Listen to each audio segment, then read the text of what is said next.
ये जो राजनीतिक पदक्षेप नेली निश्चित भाव सांबादिक माध्यम रे मु किछि ओडिशावासी को विजु जनता दल मोर समस्त कर्मी भाई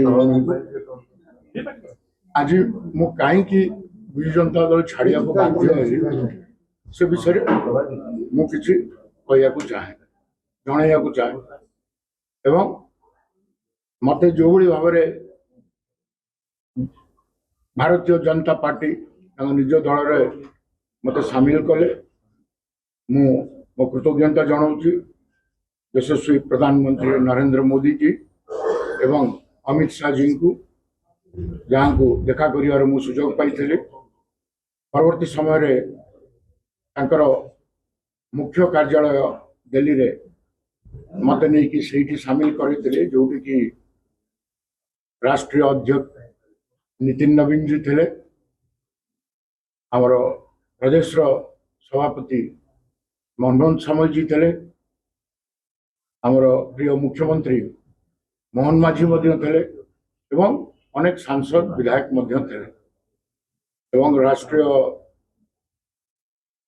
अध्यक्ष पाखे जो मु जॉइन कली एवं से अनुभव मोर है कि मु बोधे मो निज घर को फेरी आसिली कहीं कथा कहूँ शुणवे मो राजनीति आरंभ हुए एनडीए सरकार सहित जो 2000 मु विधायक हुए नवीन बाबू विधायक हुंती नवीन बाबू से आंचलिक दल कले विजु ना विजु जनता दल एवं आमे गलु अलायंस रे एनडीए सहित मिसिकी आमे सरकार कलु ओडिशा रे एवं सरकार कलु केंद्र में आमर मंत्री थे अर्जुन सेठी थे मंत्री दिलीप राय थे मंत्री आमर आउ जन मंत्री थे अर्जुन सेठी मंत्री थे केंद्र रे एवं पुरी रो आमर बड़ भाई मोर सम्मान पद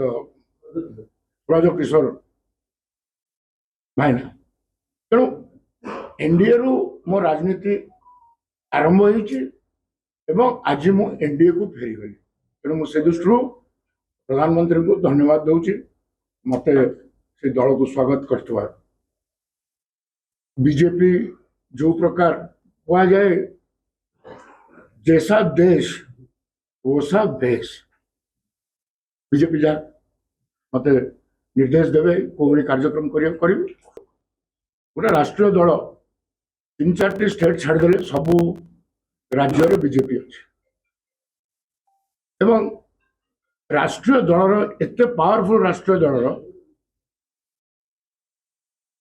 जदि मोर आवश्यक पड़ा ताले मु भावुची निजको धन्य मन कर आज मत जो सत्सम्मान सहित नेले बीजेपी ये प्रमाण दूची कि निश्चिंत भाव में होम मिनिस्टर ऑफिस रु किसी गोटे बैकग्राउंड चेक करा जाइथबो कि गोटे अनडिवाइडेड कटक लीडर लोकों संगे जो रोथवा लीडर लोकों सुख दुख रोथवा लीडर आम बीजेपी को आनिबा तेणु या पछरे से ही समय रे मु अणनिश्वासी हो जाइए विजु जनता दल जहाँ को मु मो गुरु मानी जहाँ को बहुत भल पाए नवीन पट्टनायक को मत देखा करदेले षड्यंत्रटा कौन है बुझीपारे प्रथम जिते वकफ बिल आसे पार्लियामेंट को आमको निजे नवीन पट्टनायक दीदी थर कही पार्लियामेंटारी बीजेडी सांसदीय दल बैठक में से कही आम घोर विरोध करूँ से दिगरे आम गलु से अपोजिशन भूमिका था अपोजिशन सहित आम मिसिकी आम विरोध करूँ गोटे संगत आम हेलु राज्यसभा एमती कौन है डिबेट जो चलुची मुन्ना खां जो नवीन पट्टनायक तरफ बीजेडी तरफ अभिभाषण रखती से नवीन पट्टनायक को स्मरण करती कि निर्देश रे आज ये बिल को विजु जनता दल घोर विरोध करुच्ची କିନ୍ତୁ ତା ଘଣ୍ଟାଏ ଭିତରେ କଣ ପରିବର୍ତ୍ତନ ହେଲା ଯେ ସସ୍ମିତ ବାବୁ ଗୋଟେ ଟ୍ୱିଟ୍ କଲେ କି ବିଜୁ ଜନତା ଦଳର ନିର୍ଦ୍ଦେଶ ବିବେକ ହିସାବରେ ଭୋଟ ଦବ। ତାପରେ ମୋର ଗୋଟେ ଭୟଙ୍କର ମାନେ ମୁଁ ଏହାକୁ ଇଂଲିଶରେ କୁହନ୍ତି ପାଣ୍ଡିଆନ ବିରୁଦ୍ଧରେ ବାଲେଷ୍ଟିକ ହେଇଗଲି, ମାନେ ଯେମିତି ବିଶ୍ୱୋଦ୍ଗାର କରନ୍ତିନି ଜୋରରେ। ସେ ଲୋକକୁ ମୁଁ ସେତେବେଳେ ନବୀନଙ୍କୁ ଏହା ବୁଝିବାକୁ ଚାହିଁଲି ଏ ଲୋକଟାକୁ ଛାଡ଼ନ୍ତୁ, ସେ ସନ୍ନ୍ୟାସ ନେଇଛି, ସେ ଆଉ ନ ଫେରୁ, ଫେରିଲେ ବିଜୁ ଜନତା ଦଳର କାଳ ହେଇଯିବ। ଏବଂ ପରବର୍ତ୍ତୀ ସମୟରେ ସେ ଲୋକ ଫେରିଲେ, ପରିଚାଳନା କଲେ ଏବଂ ଆଉ ନବୀନ ପଟ୍ଟନାୟକ ଏମପି ଆମର ସାଂସଦୀୟ ଦଳ ବୈଠକ ବନ୍ଦ କରିଦେଲେ, ନବୀନ ନିବାସକୁ ମତେ ଛାଡ଼ିଲେନି। ତେଣୁ ନବୀନ ନିବାସଟା ହଉଛି ନବୀନଙ୍କ ଘର। ସେ ଘର ଉପରେ କିଏ କବ୍ଜା କରିଛି ଯେ ଦେବାଶିଷ ସାମନ୍ତରାୟକୁ ଏଣ୍ଟ୍ରି ନାହିଁ,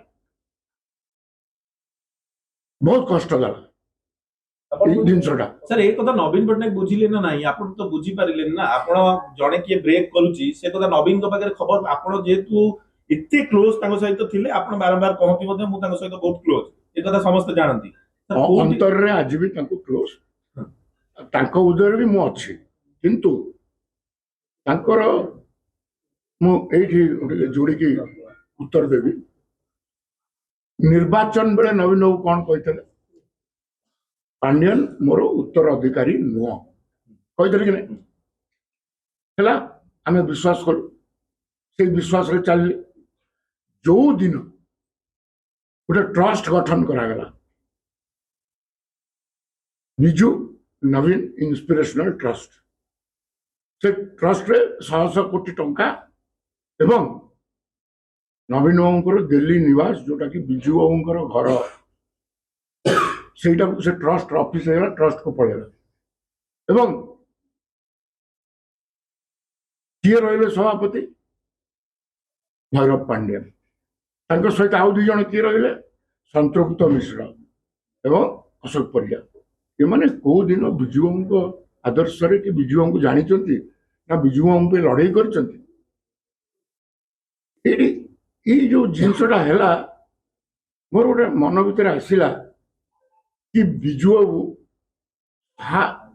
ଲେଜେଣ୍ଡାରୀ ବିଜୁବାବୁ, ଯାହାକୁ ଆମେ କହୁ କଳିଙ୍ଗ ପୁତ୍ର, କଳିଙ୍ଗ ଷଣ୍ଢ କହୁ, ତାଙ୍କ ସ୍ମୃତି ଯୋଉଟା କି ତାଙ୍କ ଘର ଅଛି ଏବେ ଅବଦୁଲ କଲାମ ଆଜାଦ ରୋଡରେ, ଆଗରୁ ଥିଲା ଔରଙ୍ଗଜେବ ରୋଡ। ବିଜୁବାବୁଙ୍କ ସ୍ମୃତିକୁ ଯଦି ଏଇଭଳି 3 ଜଣକୁ ଟେକିଦେଲେ ଆଉ କଣ ମୂଲ୍ୟ ରହିଲା? ଏ ଦଳ ତ ବିଜୁବାବୁଙ୍କୁ ସମ୍ମାନ ଦେଇ ପାରିଲାନି, ସେ ଦଳରେ କାହିଁ ରହିବି? ସେଇଟା ଆମ ଭିତର କଥା, ସେ ବିଷୟରେ ମୁଁ କିଛି ଆପଣ ରିଗ୍ରେଟ୍ କରୁଛନ୍ତି କି? ଆପଣଙ୍କ ଭାବରୁ ଲାଗୁଛି ନବୀନ ନାଇଁ, କୌଣସି ପାରିବ, ଭଲ ପାଇବା ବହୁତ ଅଛି, କିନ୍ତୁ ସେ ଘରରେ ଯେତେବେଳେ ମୋର ସ୍ଥାନ ନାହିଁ, ମତେ ସେ ଭୈରବ ପୁରେଇ ଦବନି ସେଠିକି। ଏବଂ ଭୈରବ ଦଳଟାକୁ ବି ନେଇଗଲାଣି, ଉତ୍ତରାଧିକାରୀ ହେଇଗଲେ, ସେ ଉତ୍ତରାଧିକାରୀ ହେଇଗଲେ ଯୋଉଦିନ ଟ୍ରଷ୍ଟ ପ୍ରେସିଡେଣ୍ଟ ହେଲେ, ତାହେଲେ ନବୀନ ଗୋଟେ ମିଛ କହିଥିଲେ ସେ ନୁହଁ ବୋଲି। ଉତ୍ତରାଧିକାରୀ ମାନେ ସବୁ କିଛି ଦେଇଦବ। ବିଜୁବାବୁଙ୍କ ସ୍ମୃତିଟା ହଉଛି ଓଡ଼ିଶାର ସମ୍ପତ୍ତି। ଓଡ଼ିଶା ସମ୍ପତ୍ତିଟା ଯଦି ବାହାର ରାଜ୍ୟର ଗୋଟେ ଲୋକକୁ ଦେଇଦେବେ, ଆଉ କୋଉଠି ବିଶ୍ୱାସ ରହିବ ମୋର ଯେ ପାଣ୍ଡିଆନ ଅଣ୍ଡରରେ ରହିକି ମୁଁ କାମ କରିବି? ଦେଖନ୍ତୁ, ଗୋଟେ କଥା କହୁଛି, ବିଜୁ ଜନତା ଦଳରେ ବହୁତ ନେତାଙ୍କର ମୋ ମନରେ ଯାହା ସ୍ଥିତି ଉଠିଛି, ତାଙ୍କ ମନରେ ବି ସେୟା ଅଛି। ବିଜୁ ଜନତା ଦଳ କେହି ମା ବୋପା ନାହାନ୍ତି। ଦଳରେ ଗୋଟେ ନେତା ଗ୍ରିଭିଏନ୍ସ ଜଣେଇବାକୁ ଗଲେ ବି କାହାକୁ କହିବ, କୋଉଠି ପହଞ୍ଚିବ? ସେମାନେ ସବୁ ପ୍ରତିଷ୍ଠିତ ରାଜନୈତିକ ପରିବାରରୁ ଆସିଛନ୍ତି, ସେ ପିଲାମାନେ, ସେମାନେ ତାଙ୍କ ନିଜ ଡିସିସନ ନେଇ ଜାଣିଛନ୍ତି।